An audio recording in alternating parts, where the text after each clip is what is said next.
नमस्कार दोस्तों, भारत पाकिस्तान दोनों देश एक दूसरे को मिसाइल परीक्षण कर करके दिखा रहे हैं। अब ये मिसाइल परीक्षण का सिलसिला यही नहीं थमा है। आप देखिए, अभी हाल ही में पहलगांव में आतंकवादियों के द्वारा हमला किया गया, उसके बाद दोनों देशों के बीच में तनाव लगातार बढ़ते जा रहा है और इसी तनाव के बीच में भारत ने एक बहुत बड़ी डील करी है। मतलब आप पाकिस्तान रेडी हो जाओ फूटने के लिए, क्योंकि भारत ने अभी हाल ही में फ्रांस के साथ में एक राफेल डील करी है जो कि हम खरीदने वाले हैं। 63,000 करोड़ की मरीन डील है और इन राफेल को कौन सी कंपनी बना रही है? तो डेसाल्ट एविएशन कंपनी के द्वारा बनाया जा रहा है। आप यहाँ पे देख सकते हो, ये डील का जो है यहाँ पे कार्यक्रम चल रहा है और यहाँ हमारे एक IAS अफसर यहाँ पे बैठे हुए हैं, साथ ही यहाँ पे फ्रांस के व्यक्ति भी खड़े हैं जो कि क्या कर रहे हैं, डील का काम कर रहे हैं। आगे इनका उपयोग कैसे होगा और अभी भारत ने किसका कौन सी मिसाइल का परीक्षण किया है, इसके बारे में भी आपको यहाँ पे मैं बता दूं। ये आप देखिए, अभी हाल ही में अरब सागर के अंदर क्या किया है, ब्रह्मोस मिसाइल का ट्रायल हुआ है। ये कल के दिन ही हुआ है। बार बार हमको दिखा रहा है ना पाकिस्तान के, हम तो ये ट्रायल कर रहे हैं, हम ये कर लेंगे। तो हमारे पास में दिवाली पे फोड़ने के लिए सारे बम धमाके नहीं रख रखे हमने। तो यहाँ पे भी क्या चल रहा है, डील का इसका जो है ट्रायल चल रहा है। अब आप देखिए, मिसाइल दो टाइप की होती है ना। ब्रह्मोस मिसाइल की हम बात कर लेते हैं। मिसाइल जो है दो टाइप की होती है। पहली होती है क्रूज, जो सीधी जाती है। तो ये जो परीक्षण अभी हुआ है ना, ये क्रूज वाली है, एकदम सीधी जाएगी। और दूसरी अगर हम बात करें तो दूसरा होता है बैलिस्टिक, जो ऐसे राउंड में चलता है। कैसे चलता है? ऐसे राउंड में चलता है। मतलब ये सीधा जाए या यूं जाए, जाएगा कहाँ? पाकिस्तान ही जाएगा। पाकिस्तान को फोड़ने का काम ही कहीं ना कहीं किया जाएगा। अब दूसरी बात, पाकिस्तान के जितने भी बड़े बड़े लीडर्स हैं, वहां के जो मंत्रीगण हैं, एक ही बात बार बार बोल रहे हैं, हमारे पास में तो ये मिसाइल है, हमारे पास में ये परमाणु बम है, हमारे पास में वो है। तो क्या भारत के पास किसी चीज की कमी है क्या तुमको फोड़ने के लिए? जरा देखो तुम कौन से पायदान पे हो और भारत कहाँ पे है। तो अभी हाल ही में सिप्री के द्वारा एक रिपोर्ट जो है पेश की गई। सिप्री की रिपोर्ट कौन सा देश पेश करता है? तो स्वीडन करता है। अब स्वीडन ने ये पेश किया रिपोर्ट, जिसमें इसने बताया कि टॉप 10 मिलिट्री स्पेंडर जो है कौन कौन से देश है। पहला आता है USA।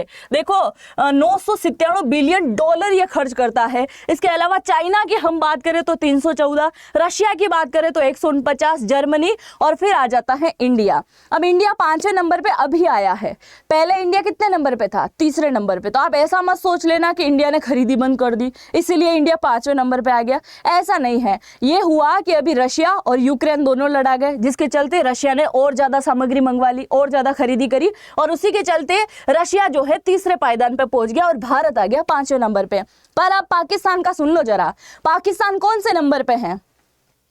देखो जरा, कहाँ है? 29 नंबर पे है पाकिस्तान। और पाकिस्तान वाले लोग बार बार बोलते हम ये कर लेंगे, वो कर लेंगे। अरे भारत के साथ क्या पहले कभी युद्ध नहीं लड़ा है? वो युद्ध भी तो जरा याद करो। 90,000 से ज्यादा सैनिक घुटने टिकाए बैठे हुए थे।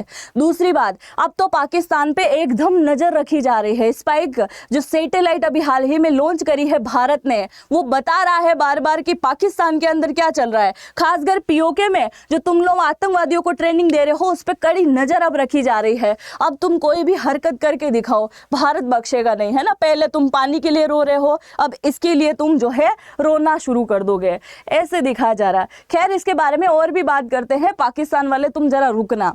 दूसरी बात आप ये देखो, हमने जो अभी डील करी है, राफेल अभी आ रहे हैं। इनका पूरा का पूरा क्या आएगा? एक बेड़ा आएगा। 26 राफेल आएंगे।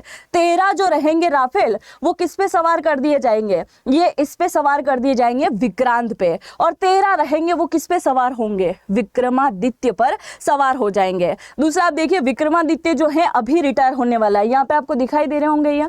तो विक्रमादित्य जो है अभी रिटायर होने वाला है, क्योंकि ये बहुत टाइम पहले ही बन चुका था। और विक्रमादित्य को बनाया था किसने? रशिया ने बनाया था। और ये वाला है विक्रांत, विक्रांत को बनाया था इंडिया ने। तो दूसरा वाला जो रिटायर होगा, इसकी जगह एक और जो है इंडिया बनाने का काम कर रहा है। अब एक माइंड में आपके क्वेश्चन आया होगा कि हम बार बार दूसरे देशों से ही ऐसी चीजें खरीदते हैं, मिसाइल हो गई, राफेल हो गया, जो भी चीजें हैं, क्या भारत नहीं बनाता है? तो बिल्कुल, भारत ने अभी तेजस फर्स्ट बनाया था, जिसको लेके डिमांड बढ़ी तो तेजस 2 का बनाने का काम भी शुरू हो गया है, जिसकी मांग लगातार जो है विश्व में बढ़ती जा रही है। तो इसको लेके भी भारत कहीं ना कहीं क्या कर रहा है, वर्क कर रहा है। दूसरा, हम MiG-29 का ज्यादातर इसका जो है वर्क हम करते थे, इसको क्या कर दिया है, अभी रिटायर कर दिया हमने, क्योंकि हमने इसको रशिया से खरीदा था और ये अब इतना कैपेबल नहीं है कि सारी चीजों को, यानी कि मिसाइलों को या फिर ऐसी लोडिंग गन जो होती हैं उनको, ऐसे कोई भी अस्त्र शस्त्र लेके उड़ नहीं सकता है। ज्यादातर इसके ऊपर जो है सामान भार नहीं आ सकता, जिसके चलते MiG-29 का अब इस्तेमाल कम होगा, जिसकी जगह हम किसका उपयोग करेंगे, राफेल का हम उपयोग करेंगे। अब राफेल की जरूरत हमें इसीलिए है कि मल्टीपल रोल निभाने में ये काम करेगा। मतलब आप देखो कि परमाणु हथियार तक ये लेके जाने का काम करने वाला है। तो हमारे लिए तो एक बहुत ही ज्यादा गर्व की बात है। और अगर पाकिस्तान युद्ध छेड़ने की अभी धमकी दे रहा है, पाकिस्तान ने बोला ना कि अगर सिंधु नदी का पानी रोका या फिर मोड़ दिया तो युद्ध का, जंग का जो है हम ऐलान कर देंगे, समझ लेना जरा। और दूसरी खबर यह आती है कि उनके आर्मी चीफ आसिम मुनीर पाकिस्तान छोड़ के ही भाग गए। वो तो लंदन में उनकी फैमिली को शिफ्ट करके आ गए। ये तो इतिहास रहा है पाकिस्तान का कि जब जब युद्ध की या फिर भारत धमकी भरने की बात करता है तब तक उनके आर्मी चीफ निपट लेते हैं, भाग जाते हैं वहां से। भाई साहब कुछ भी है तुम्हारा। दूसरा, एक पिक्चर आपको यहाँ पे दिखाई दे रहा होगा, ये क्या है, तो ये है कैटोबार। अब कैटोबार क्या होता है, जो एयरक्राफ्ट कैरियर होते हैं वो यहाँ पे जैसे ही लैंड करते हैं, है ना, तो लैंड में बहुत ज़्यादा स्पेस चाहिए होता है, 1000 मीटर तक का। तो इनको ना कम जगह में लैंड कराने के लिए, यानी कि 100 मीटर के एरिया में अगर लैंड करवाना है तो इसके नीचे क्या होता है, बहुत सारे तार बिछाए जाते हैं ना, कैबल टाइप होता है, जो क्या करता है, इसके नीचे जो हुक लगे होते हैं उससे उसको पकड़ लेता है ताकि वो धीरे धीरे जो है लैंड कर ले और आगे तक ना जाए। तो 100 मीटर के एरिया में क्या हो जाएगा, इससे लैंड होने का ये काम कर लेगा। अब दूसरी बात, जो हमने अभी राफेल जो खरीदे हैं 26 राफेल, इन 26 राफेल में से कम 21 इनमें से 22 राफेल ऐसे हैं जो सिंगल है, यानी कि सिंगल व्यक्ति बैठ के क्या करेगा, उनको चलाएगा। और बाकी बचे हुए जो राफेल है, यानी कि 4 राफेल और है, 26 में से 22 राफेल जो है वो तो सिंगल है और बचे हुए 4 राफेल हैं जो कि डबल है। अब डबल कैसे वर्क करेगा, तो एक तो आदमी हो गया चलाने वाला और दूसरा उसके पीछे बैठेगा जो क्या करेगा, भूनने का काम करेगा पाकिस्तान को।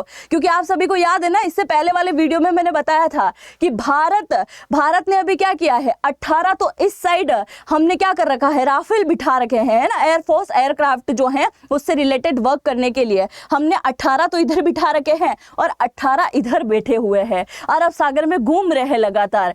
कभी अगर चाइना ने कुछ हरकत करी पाकिस्तान के साथ मिलकर तो उनको निपटाने के लिए 18 इधर है और 18 इस साइड है बांग्लादेश और इनसे निपटने के लिए। अब तो देखो भारत कहीं ना कहीं जो है पूरी तरीके से युद्ध की तैयारी में है, क्योंकि पाकिस्तान बार बार धमका रहा है कि भाई पानी रोका तो हम आपको छोड़ेंगे नहीं। तो भारत क्या बैठ के देखेगा, तुम लोग बार बार हमला करोगे तो गजब तुम लोगों की बात होती है। इसके अलावा अभी तक हमारे पास में 36 राफेल थे जो कि उसका उपयोग एयरफोर्स करती थी, पर अभी जो 26 राफेल हम मंगा रहे हैं इसका उपयोग कौन करेगा, इसका उपयोग करेगी नेवी। नेवी के पास में भी इन चीज़ों का इस्तेमाल करने के लिए सारी चीज़ें कैपेबल हो जाएगी कहीं ना कहीं, ठीक है। तो 18 वाली चीज़ें आपको समझ में आ गई होगी। दूसरा, इन राफेल का कॉस्ट कितना है, 63,000 है। तो अब आपके माइंड में एक क्वेश्चन आ रहा होगा, बहुत सारे लोगों के माइंड में आता है कि इसका इफेक्ट जो है हमारी इकोनॉमिक पे बहुत ज्यादा पड़ने वाला है और इतना इफेक्ट पड़ेगा तो फिर कैसे काम चलेगा। तो सुनिए जरा, इसका 15% पैसा तो अभी देगी भारत सरकार, है ना, और बाकी जो है इंस्टॉलमेंट में दिया जाएगा, थोड़ा थोड़ा करके हम पैसा देंगे फ्रांस को।